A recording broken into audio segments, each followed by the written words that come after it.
Hello, magandang araw sa inyo lahat. So, kahapon actually hindi lang kahapon nung isang araw pa. Nagkaroon ng rally yung INC at may nagva-viral ngayon na isang rider na nagtangkang dumaan daw sa rally, umano'y hinarang, kinuhaan ng susi ng motor at mukhang pinagbanta ang papatayin. So, ito yung video. Panoorin nga natin to.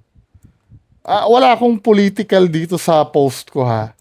Rarakan ko lang itong mga video na pinasa sa akin. Play nga natin. Sir, ano nangyari sa inyo? Ba't ano po? Kinuha, pinagpupuran ako. Wala nga eh, kinuha nga nila eh. Ano ba yung pinaglalaban yan? Bakit ganito? Tao rin naman ako dito sa Pilipinas ah. Tao ka nga, huwag ka nagsasalita. Gusto mo ba mamatay? Ano yung nagsabi? Taga doon yung nagrarally? Alis ka na, para Wala nga yung susunod. Ay, sumunod na susunod. Wala na. Ay, susi niya nawawala daw eh.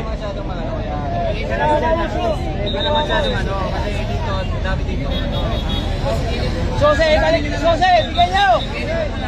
Susi! Naibalik ba yung susi nito? Tingnan nga natin sa balita kung naibalik yung susi. Tingnan. Na-curious ako dun ah.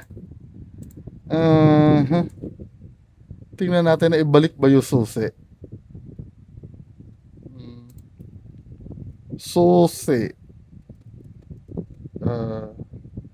Rider INC. Ay balik kaya yung susi. Ba't kailangan kunin yung susi?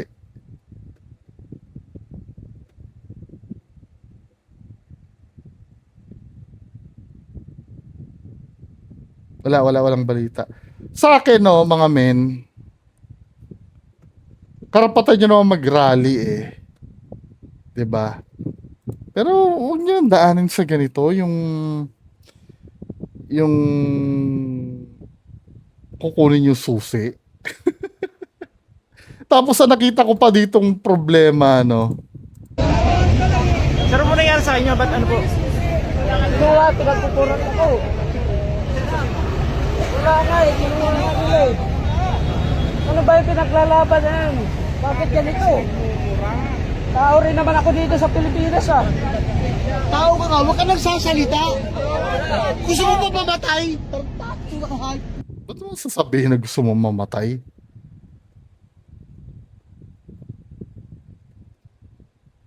Baka siguro may nasabi siya against doon sa mga pero hindi naman tama sabihin yun na gusto mo bang mamatay? Bakit mo masasabihin yun, men? Ano, dahil ano ba kayo?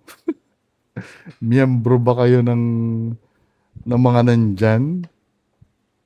Huwag mo sasabihin yun. Huwag niyo sasabihin yun, di ba? Lahat naman tayo may karapatan na magsalita. Halimbawa, no, kapag nakapagsalita man si Manong nag-against sa inyo, hayaan nyo na. Total madami naman kayo dyan eh. At isa pa, no, hindi, common sense din, para kay Manong Rider naman. Siyempre, maraming maraming nandyan eh. Pag-iinitan ka talaga. Hindi ko sinasabing tama yon, pero sometimes ikaw na rin yung umiwas sa gulo.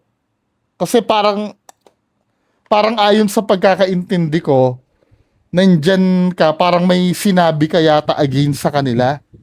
Tinan mo ha, pag pinlay yung video, natural, magagalit sa iyo yung mga yan.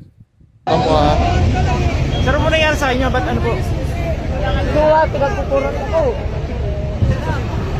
Wala nga eh, kinuha nga nila eh. Ano ba yung pinaglalaban yan? Bakit ganito? Tao rin naman ako dito sa Pilipinas ah. Tao ka nga, huwag ka nagsasalita. When you say huwag ka nagsasalita, baka may nasabi ito.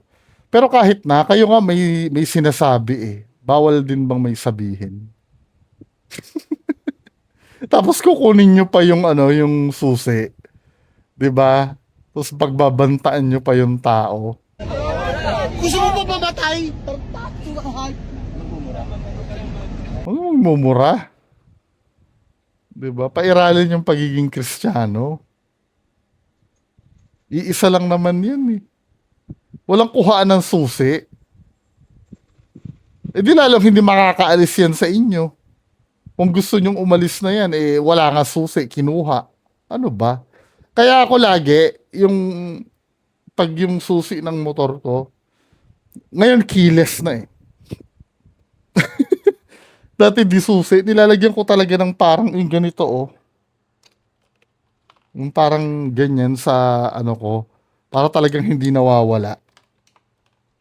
Kasi mawalain ako eh. Dapat naggagano na rin kayo para hindi basta-basta din nakukuha yung susi. Yan, ano ba yan? Nanalo ba kayo sa argument? Wala akong inaanong paniniwalang political ha. Pero napapansin ko kasi, no, lalo na sa nangyaring rally na to, napapansin ko, ingat na ingat ang gobyerno dito. Kung ibang nagrarally yan, winater cannon na yan. No? Lalo na yung mga nakaharang na bus, pinagtotoo na dapat yan eh. Ba't nasa si Gabriel Go? Di ba? Yung mga MMDA. Ayon nga dito eh, may nakita ako dito. Sabi nung MMDA, marami daw violation. Tamo.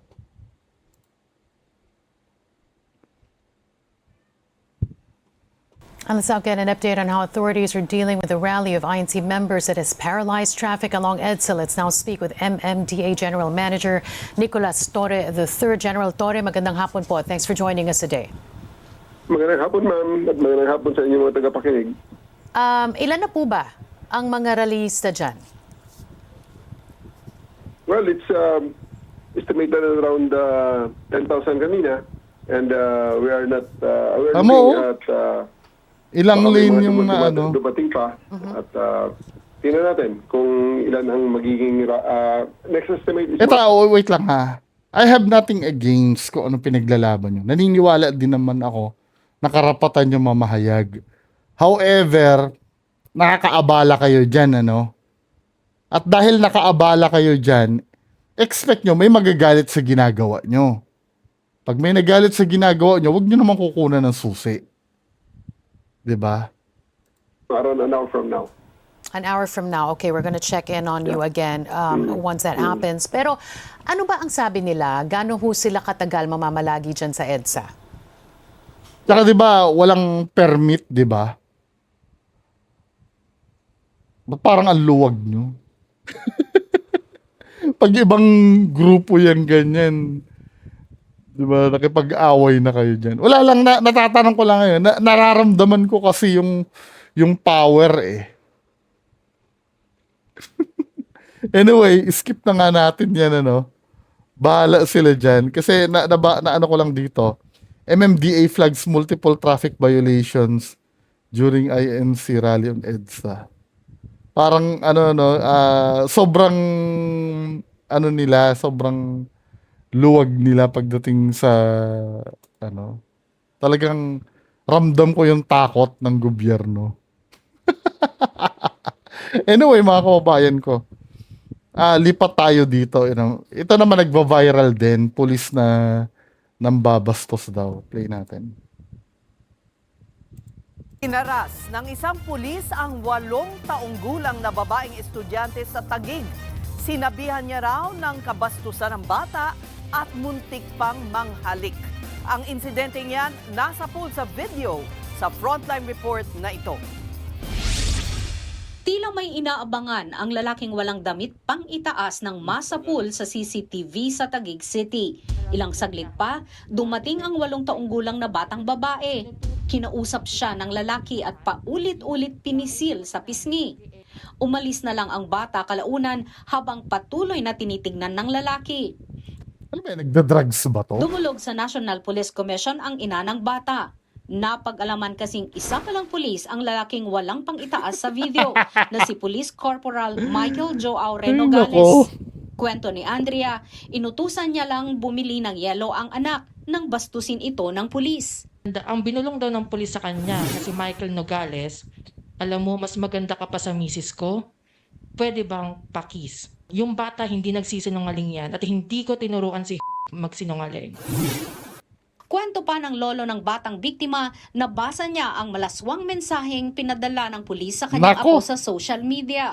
Sabi niya, buksan mo yung pintuan nyo, dadamayan kita, pupuntahan kita dyan. Bukod doon, nini-scroll ko, meron pa yung kinabahan na ako. Naligo ka na, maligo ka, titingnan ko. Wala pang pahayag Paano niya na may message yun? Paano niya nakuha yung contact? ang pulis. Sinampahan na siya ng NAPOLCOM ng reklamong grave misconduct and conduct unbecoming of a police officer. Kasunod nito, hinikayat na ni NAPOLCOM Commissioner Ralph Calinisan ang mga nakararanas ng pang-aabuso mula sa mga pulis na magsumbong gaya ng ginawa ng ina ng batang estudyante. Nanawagan din si Calinisan na higpitan ang recruitment process sa mga pulis. Hindi pwedeng shortcut, hindi pwedeng kahit sino na lang pwedeng maging pulis. Dapat Basta kamag-anak, no? Kamag-anak niya pulis, magiging pulis siya. masigpitan pa natin ng triple ang proseso ng pagtanggap ng mga pulis. He is a relatively new policeman. Corporal pa lang siya. Second to the lowest mammal in the ranks of the PNP. Second to the lowest mammal. Nababother ako, totoo lang. Nagbabalita mula sa Frontline, Margie Bentulan, News 5. Mga kapatid, Cheryl Cosing. Ano ba nangyayari sa Pilipinas, mga men? Ay, ko. Hindi na malaman kung ano yung ano nang mangyayari. Anyway, so yan lang muna ang pag-uusapan natin. Magandang araw sa inyong lahat, mga kababayan ko. Bye muna. Bye-bye.